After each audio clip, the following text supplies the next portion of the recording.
Until the 17th century, it was taken for granted in almost all human cultures all over the world that we lived in a living world, and that world was not only alive but full of intelligences, not only in the earth but in the sky. Since the 17th century, we've had a scientific view of the world as a mechanical universe, a machinery which contains no life, spirit, or intelligence, simply proceeding in an inanimate, soulless way in accordance with physical laws. This machine was originally thought to be made by God, now conceived of as the God of the world machine, but containing no intelligence. The angels were drained out of the cosmos, the soul was taken out of the cosmos, and it was left as a kind of mechanical machine which had God to start it off. And even then, later on, for many scientists, God became an unnecessary hypothesis. The God of the world machine was dissolved away, simply leaving the machinery. Previously, the heavens were conceived of as alive, and God was present in the heavens, as we say, Our Father who art in heaven. However, since the 17th century, God has been removed from the sky in most people's thinking, and the heavens have been secularized. They've become the domain of physical astronomy, and just simply the matter and physical stuff of the universe. And the old sense of the relation of heaven and earth is still maintained in astrology, but the trouble is that most astrologers never look at the sky. It's all done from books.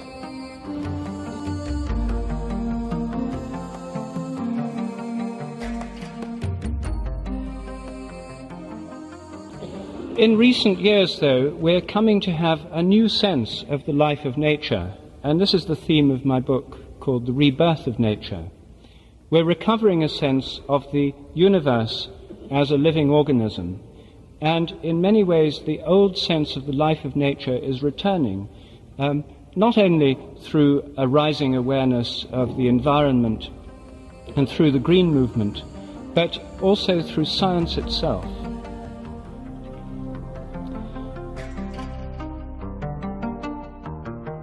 The old idea that the whole cosmos is completely determined, that what happens is fixed, rigidly fixed by what has happened before and by the laws of nature, this has given way to a sense of indeterminism through quantum theory, and more recently through chaos theory, to a recognition that there's a spontaneity, a freedom in the whole of nature that's been denied for more than 300 years.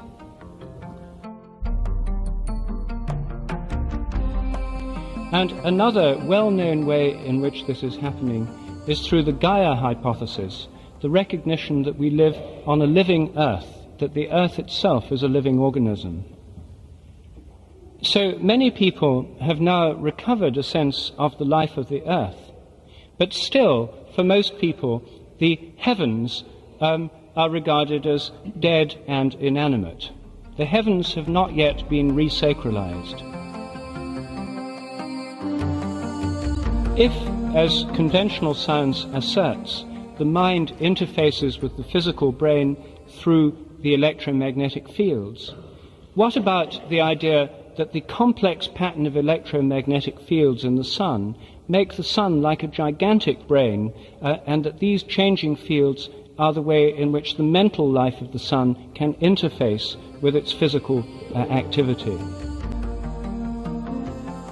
At any rate, to me, it's quite conceivable that the sun has a kind of mind associated with the activity of the body of the sun. And if that is true of the sun, then it may be true of the stars as well. Billions and billions of stars may have a kind of consciousness or intelligence associated with them. And don't let us forget that the 17th century in Europe was a break with the whole human tradition of wisdom in China, in India, in Greece, in the whole civilized world. And in that world, they all believed that that stars were intelligences. The belief of Aristotle, who spoke for the Greek world, was the stars themselves were intelligences. And that came down through the Arabian philosophers, the Muslim philosophers. And through them it came to St. Thomas Aquinas and the Catholic theologians of the Middle Ages. The whole physical world is a field of energies. And that field of energies is organized and structured in a mathematical form. And therefore there is intelligence in matter from the beginning. The atoms are formed, so many protons and electrons in a mathematical order. And the best scientists today see mathematical structure throughout the whole physical universe. So we're learning that matter is energy, and that this energy is organized by an intelligence. Now, in our Christian tradition, I suggest the angels take the place of the gods. For us, the angels are created by God, but they are intelligences which reflect the intelligence of God. The problem has been that in our Christian tradition, we felt that the ancient people were worshipping the sun, the moon, and the stars, and the intelligences in them, the gods, and the Christian tradition rejected any worship of the gods, the cosmic forces, or of the angels, you see. But today we don't need to worship. We recognize that all these powers and intelligence come from the supreme power and the supreme intelligence. And as Rupert suggested, each planet, each star, the sun itself, a particular manifestation of this power and intelligence of the Godhead. And it comes eventually, of course, to the idea of the guardian angel. Each one of us is being guided, directed by an intelligence and a power from above. So I think we're free today again to realize that the sun, the moon, the stars, the earth, the plants, the animals, human beings are all manifestations of a divine power and a divine intelligence, and that they're ordered by the angels. And it's not superstition any longer to believe that angels are in the earth working for its creative powers, in the living beings, in plants and animals. And all ancient people had that sense. Plants and animals are not just dead things outside us, you see. They're living presences. The angels, angelic power, are present in the plants, the trees, the animals, and of course in every human being. So we're free now to see the presence of the angels in the whole physical creation, in the whole stellar universe, and in our own human daily life. The way in which nature is organized is hierarchical, or some people prefer the word holarchical, since the word hierarchy is out of fashion. At any rate, the cosmos is not a democracy. The structure of nature is one of nested levels within levels. Each organism we have tissues, cells in tissues, in organs, in organisms, and these organisms are in societies. There's a whole series of levels, each including the levels below it. Then societies are within ecosystems. Ecosystems are within the whole system of Gaia. Gaia is part of a solar system, which is like a great organism. That solar system is part of the galaxy, and which galaxies are like enormous organisms. The galaxy has a definite structure, and then the galaxies are organized in clusters of galaxies. So there's a whole series of levels of organization, each including the level below. There's a great teacher of the early church who took the name Dionysius the Areopagite. He generally believed to have been a Syrian monk in the 6th century who was trained in Neoplatonism. And he had a wonderful vision or view of a hierarchy of angels, of degrees of intelligence. And by the way, he thought the human mind was the lowest level of intelligence in the universe. The human intelligence is at a very low level because we can only work through the matter of the body and the senses. We're always confined by that. But an angel is a pure intelligence which is not conditioned by a body, and therefore they have a higher intelligence we have. But the lowest level of angels are those concerned with human affairs, with this material world, and they constitute the ordinary presence of the angels among us. And then above them are the archangels, and they're concerned with higher organizations, particularly with nations. They believe that every nation had its archangel. There above the archangels are the powers and principalities, and they are considered often as governing the higher levels beyond the nations, beyond humanity, the spheres of the stars and the universe as a whole. And gradually you come up to the highest level, the seraphim and the cherubim. And the seraphim are pure intelligence nearest to God. They reflect the divine intelligence more perfectly than any other. And the cherubim are the angels of love. And don't forget that the intelligence, when it acts through love. Love is the activity of an intelligence. It's the way of an intelligence communicates itself is love. Love is self-communication of an intelligent being. And so you have the seraphim, or the angels of pure intelligence, and the cherubim are the angels of love. And so you finally come to the Supreme, who is absolute being, absolute intelligence, and absolute love. And that is the hierarchy of the ancient tradition. So as a result of our separation from the divine intelligence and love, we center on the ego, and then we're exposed to these destructive powers of the angels, of the fallen angels. And they are positive forces in the unconscious. I think the Jungian idea of archetypes is meaningful here. The angels are realities beyond the human psyche, but they act on the human psyche, on the unconscious.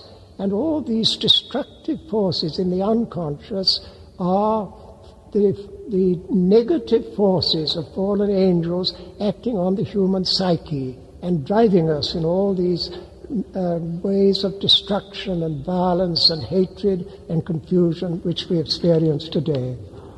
And it is this fall of man, this falling away from the divine intelligence and love into this ego consciousness, which is the cause of all the conflict and violence and eventually of death and destruction in the world. And the need we have today is to recognize that we are exposed to these demonic forces in the unconscious. They're working in all of us. They lead to this dualism, that we feel ourselves separated from God, separated from one another, separated from the universe. And the whole of what Rupert is talking about, this separation of spirit and matter, of conscious and unconscious, is due to this fallen state in which we all live, in which we were born. We're born into this state of dualism, and we're trying to recover from it. The angels or the gods are spiritual beings, intelligences and powers, but they work in and through the human psyche. And in our human psyche, they take the form of visions, locutions, all kind of parapsychological phenomena. These are all effects of spiritual beings acting on the human psyche. It was believed that the stars had influences and that they could be contacted. In the 16th century in England, John Dee, for example, practiced a form of star magic where he tried to communicate with the intelligences of particular stars. There's a search for extraterrestrial intelligence where people are directing radio telescopes at the sky, hoping to find broadcasts from other civilizations which would include the numerical value of the physical constant pi, for example. Yes, this idea of a new creation, of a transformation of the universe, is fundamental in the New Testament. St. Paul speaks of the whole creation groaning in travail, waiting for the revelation of the sons of God. The whole creation, physical universe, groaning in travail, waiting for the transformation of the human mind and being, which is the revelation of the sons of God. And our human nature is to undergo this transformation. Both the body and the soul are to be transformed by the power of the Spirit, taking possession of the whole person. And that is the transformation of humanity. But the body and soul cannot be transformed without the universe to which they belong. And so in the Christian tradition it's equally clear that the transformation of humanity involves the transformation of the universe. And in the letter to the Ephesians it is said, it was the plan of God in the fullness of time to bring all things to a head in Him, in Christ, things in heaven and things on earth. The whole creation renewed, restored, and made spiritual in Christ.